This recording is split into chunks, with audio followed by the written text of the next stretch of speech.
The barn door creaked, and my heart stopped. I was 18, standing in the fading light of a Pennsylvania summer. And Tom, my dad's best friend, was leading me into the unknown. His shadow loomed larger than life, and I wasn't ready for what came next. My name's Eli Carter, a kid from a small town where everyone knows your business but pretends they don't. I'd spent my life trying to fit into the mold of the perfect son-good grades. Varsity soccer, church on Sundays. But there was a secret I'd buried so deep it hurt to breathe. I was gay, and I'd never told a soul. Not my parents, not my best friend Jake, and definitely not Tom, the man who'd been like an uncle to me since I was a kid.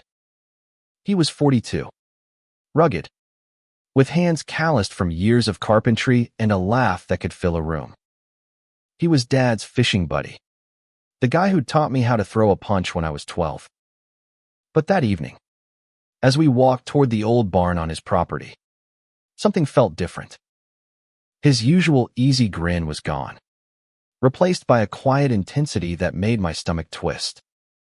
"Eli, you ever think about what you're hiding from?" he asked, his voice low as we stepped into the barn's cool, musty air. The question hit like a punch. I froze, my sneakers scuffing the dirt floor.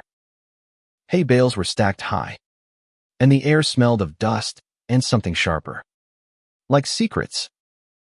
I wanted to laugh it off, to say something clever, but my throat was dry. "What do you mean?" I managed, my voice barely above a whisper. Tom didn't answer right away. He leaned against a wooden beam, his flannel shirt rolled up to his elbows, and looked at me like he could see straight through my defenses. "You're not like your dad, Eli. You're carrying something heavy. I can tell." His words were gentle, but they cut deep. I'd spent years building walls around my truth, and now this man, who'd known me forever, was standing too close to them. I wanted to run, but my feet wouldn't move. The summer had started like any other. I was home from my first year at Penn State, working odd jobs to save for tuition. Dad had asked me to help Tom fix up his barn, a sprawling, weathered structure that hadn't been used in years. "Tom's been good to us," Dad said over breakfast one morning, his fork scraping against his plate. "He's going through something. Needs a hand." I didn't think much of it. Tom was family, in a way. But that first day, when I showed up at his place, I noticed the way his eyes lingered on me a little too long, the way his hand brushed mine when he passed me a hammer. It wasn't much, but it was enough to make my pulse race, not out of fear, but something else. Something I didn't want to name. That evening in the barn, Tom stepped closer. The light was fading, and the shadows made his face look older, harder. "You don't have to hide with me, Eli," he said. "I know what it's like to keep things locked up." My heart pounded so loud I was sure he could hear it. Did he know? How could he? I hadn't told anyone, hadn't even written it down. But the way he looked at me, like he was seeing the real me for the first time, made me feel exposed, vulnerable, and, God help me, alive. "I don't know what you're talking about," I lied, crossing my arms to hide the tremble in my hands. Tom didn't push. He just nodded, like he was giving me time, and turned to grab a toolbox from the corner. "We've got work to do," he said, his voice steady again. "But when you're ready to talk, I'm here." The rest of the evening passed in a blur. We hauled lumber, measured beams, and hammered nails in silence. Every now and then, I'd catch him watching me, his expression unreadable. I didn't know what to make of it. Was he trying to help me? Was he seeing something in me I wasn't ready to face? Or was there something else? Something darker? In his intentions? The uncertainty gnawed at me, but I couldn't shake the feeling that this summer, this barn, this man, would change everything. As we finished for the night, Tom clapped a hand on my shoulder. "You're stronger than you think, kid," he said. "Don't let anyone tell you different." His touch lingered, warm and heavy, and I didn't pull away. Not because I didn't want to, but because, for the first time in my life, I didn't feel alone. The next morning, I woke with a knot in my chest. Tom's words from the barn echoed in my head. "You don't have to hide with me." I didn't know if they were a lifeline or a trap. I avoided his place for 2 days, making excuses to Dad about summer school prep. But the truth was, I was scared. Not of Tom, exactly, but of what he'd seen in me. Growing up in Bethel, Pennsylvania, wasn't easy for someone like me. The town was all pickup trucks, church potlucks, and gossip that spread faster than wildfire.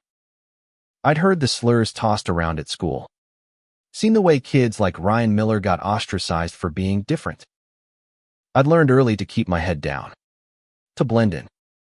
But Tom had looked at me like he knew the truth, and it terrified me as much as it thrilled me. On the 3rd day, Dad cornered me. "Eli, you're helping Tom today. No excuses." His tone was final, the kind he used when he wasn't messing around. So I dragged myself to Tom's property, my stomach churning. The barn stood like a silent giant, its red paint peeling under the July sun. Tom was already there, hauling a stack of planks. He glanced up as I approached, his face breaking into a smile that felt too warm for the knot in my gut. "Thought you'd bailed on me," he said, wiping sweat from his brow. "Nah," I mumbled, grabbing a pair of work gloves. "Just busy." He didn't buy it. I could tell by the way he tilted his head, like he was studying me. But he didn't push, just handed me a saw and pointed to a pile of wood. We worked side by side, the rhythm of cutting and hammering filling the silence. Every so often, our arms would brush, and I'd flinch, my skin electric.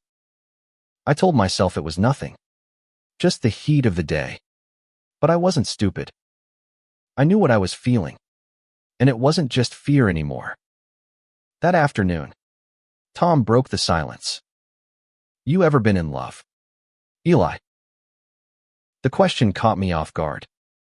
I nearly dropped the hammer I was holding. "What?" I stammered, my face burning. He chuckled, but it wasn't mocking.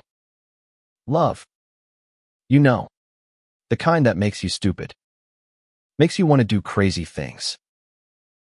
I shook my head, focusing on the nail I was driving into a beam. "No. Never." It was the truth, but it felt like a lie. I'd had crushes fleeting, dangerous ones I'd buried fast, but love, that was a word I didn't let myself touch.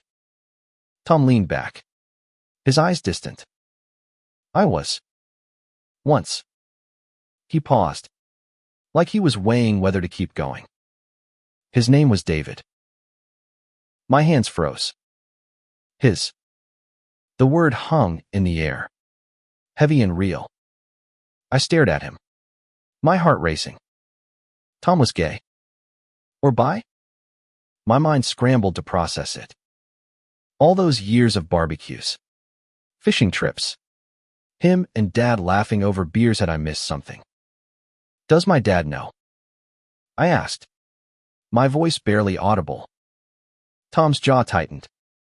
"Your dad, he's a good man, but he doesn't see what he doesn't want to see." He looked at me then, his eyes searching. "But you do, don't you?" I couldn't answer. My throat was too tight, my thoughts too loud. Tom didn't push, just went back to work like he hadn't just dropped a bomb on my world. But as we worked, I kept stealing glances at him, His broad shoulders. The way his hands moved with quiet confidence. I hated myself for noticing, but I couldn't stop. That night, I lay awake, staring at the ceiling of my childhood bedroom. Tom's words played on a loop. His name was David. He'd trusted me with something huge, something dangerous in a town like ours.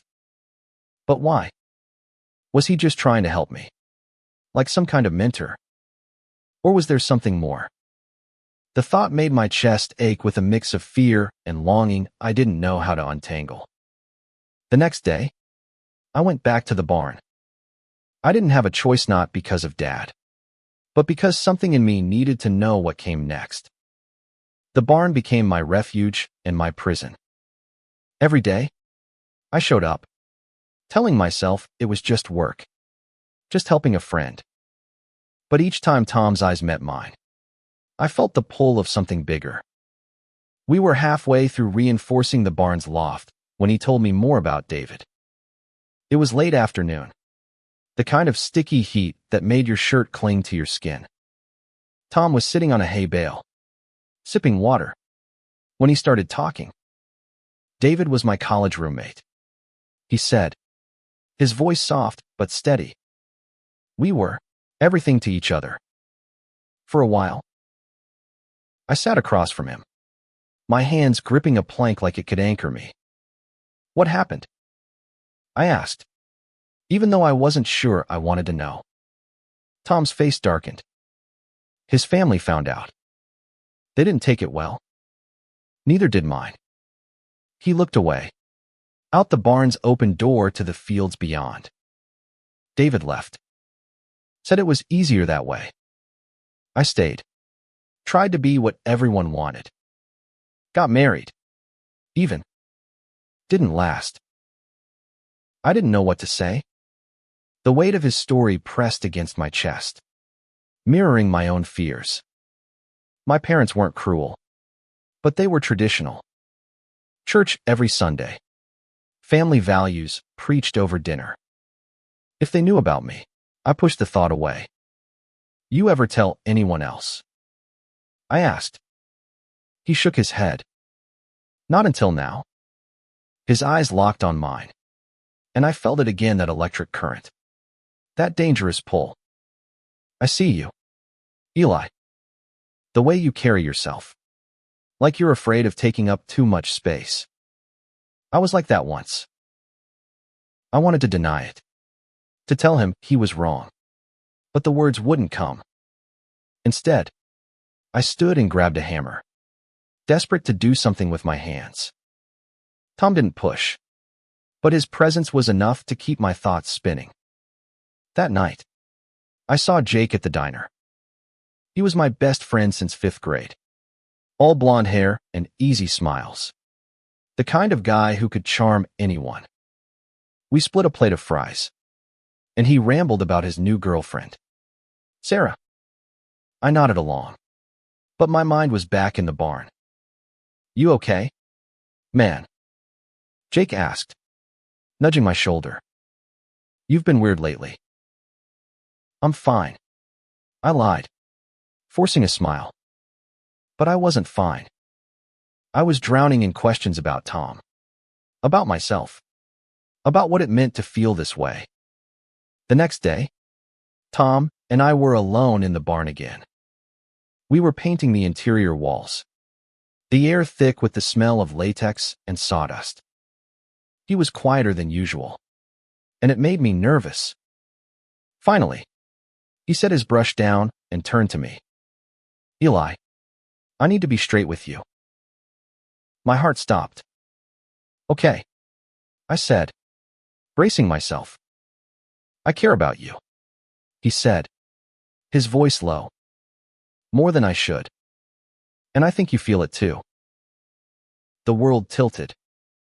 I opened my mouth to speak, but nothing came out. His words were a mirror, reflecting everything I'd been trying to ignore. I wanted to run, to hide, but I was rooted to the spot. I'm not. I can't.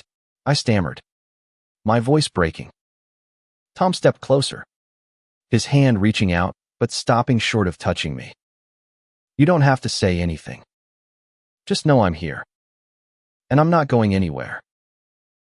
The barn felt smaller, the walls closing in. I didn't know if I was ready for this for him. For the truth. For the risk.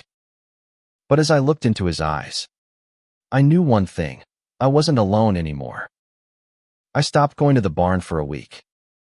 Tom's confession hung over me like a storm cloud, too heavy to ignore. I told Dad I was sick. But the truth was, I was terrified of what I'd do if I saw Tom again. My room became my hideout. I'd lie on my bed, staring at the glow-in-the-dark stars I'd stuck on the ceiling when I was 10, trying to make sense of my feelings. Tom was Dad's friend, twice my age, someone I'd known forever. But the way my heart raced when he looked at me, the way his voice softened when he said my name, wasn't just gratitude or admiration. It was something deeper, something I'd never let myself feel before. One night, I couldn't take it anymore. I grabbed my bike and rode to Tom's place, the summer air cool against my skin. The barn was dark, but a light glowed in his house. I knocked, my hand shaking. When he opened the door, his eyes widened. Eli, you okay? I need to talk, I said, my voice unsteady. He stepped aside, and I followed him into the living room.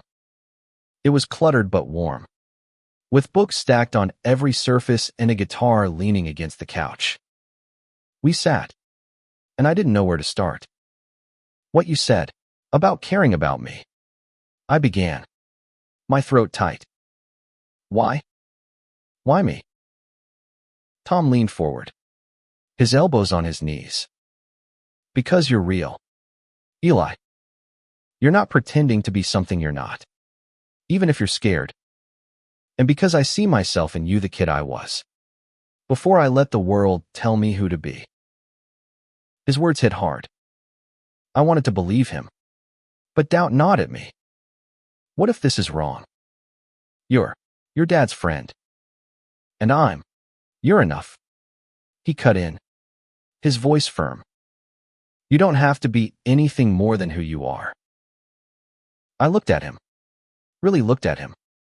And for the first time, I let myself see the man behind the rugged exterior. There was pain in his eyes, but also hope. And when he reached for my hand, I didn't pull away. His touch was warm, steady, and it grounded me in a way I hadn't expected. We didn't kiss, didn't cross that line. But we talked about his past, about David, about the years he'd spent hiding.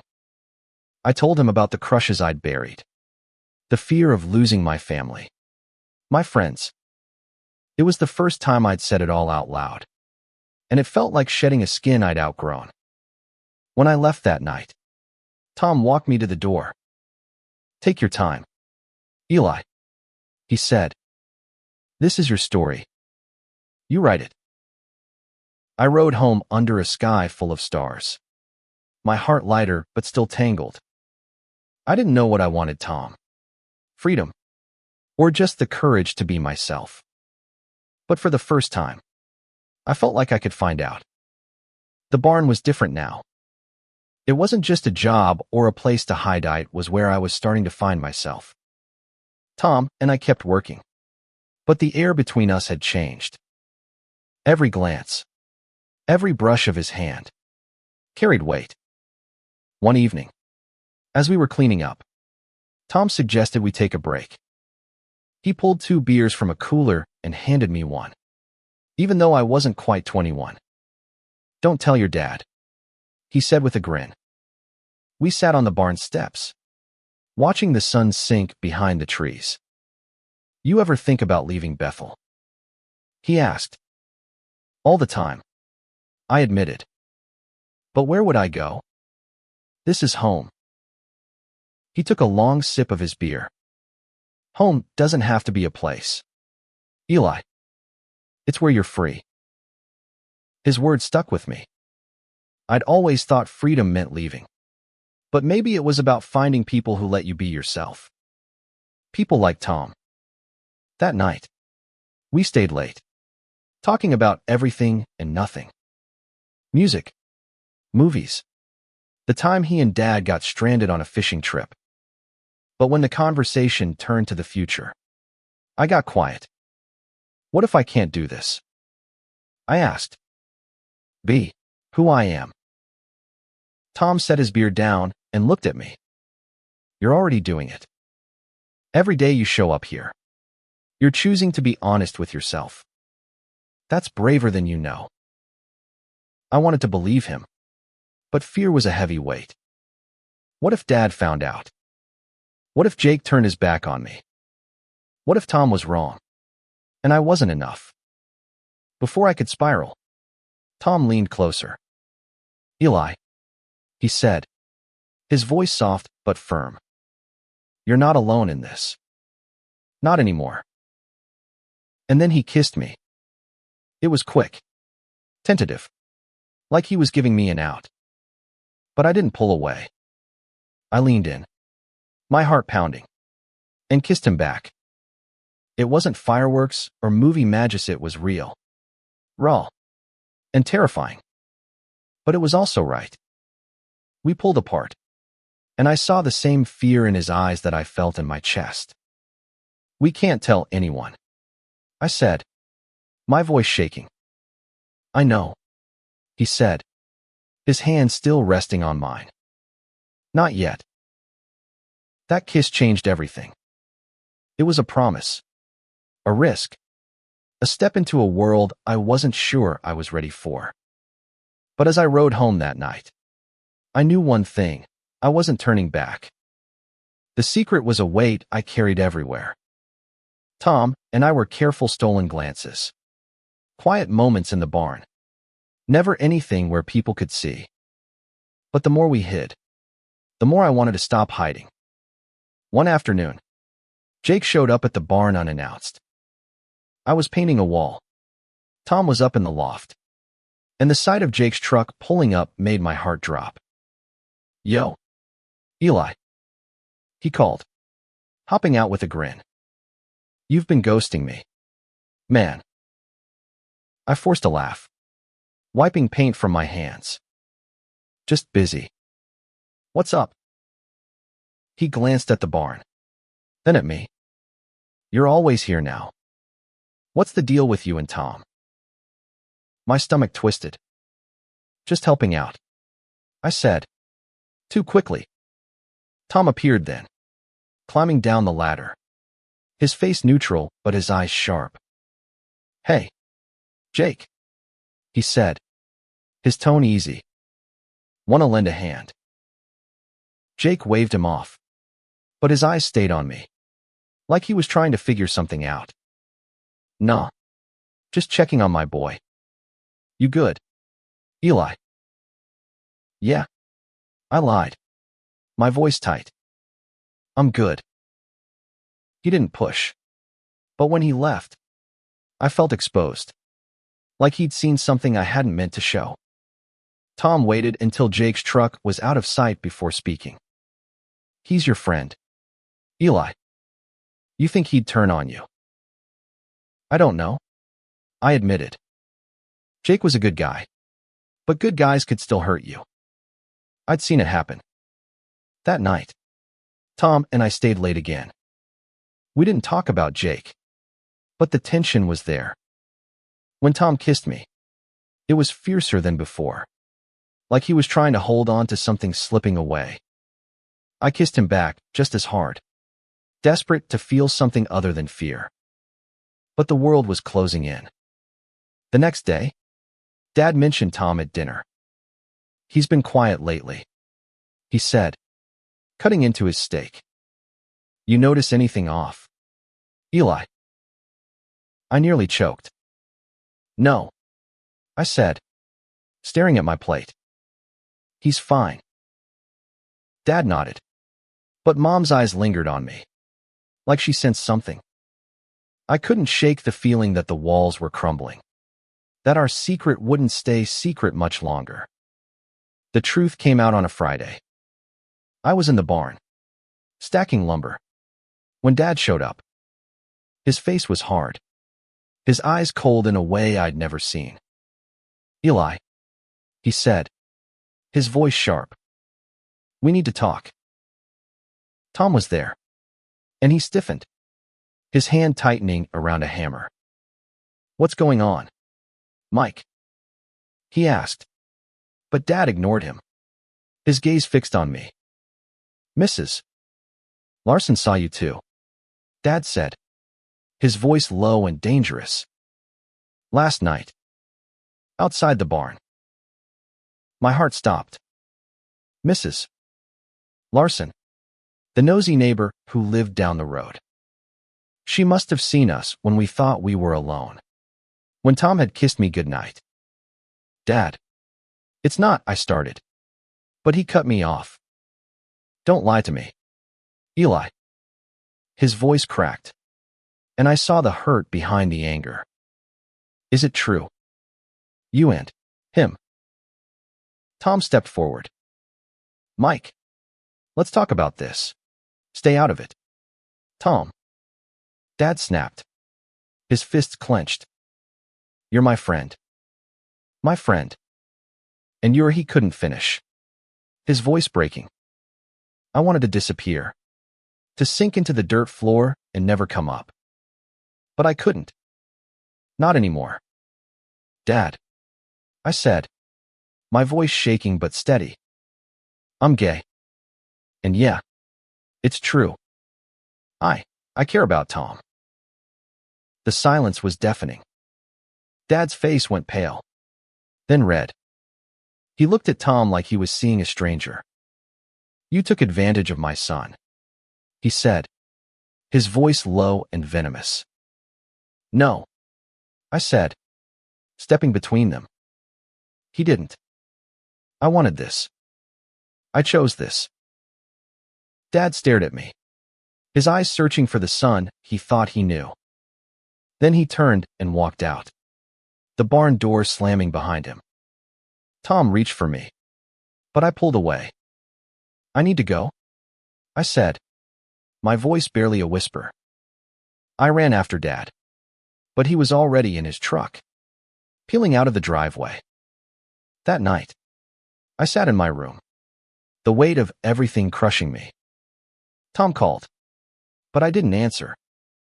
I didn't know how to face him, or Dad, or myself. All I knew was that I'd lost something, maybe everything.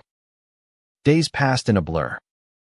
Dad barely spoke to me, his silence louder than any argument.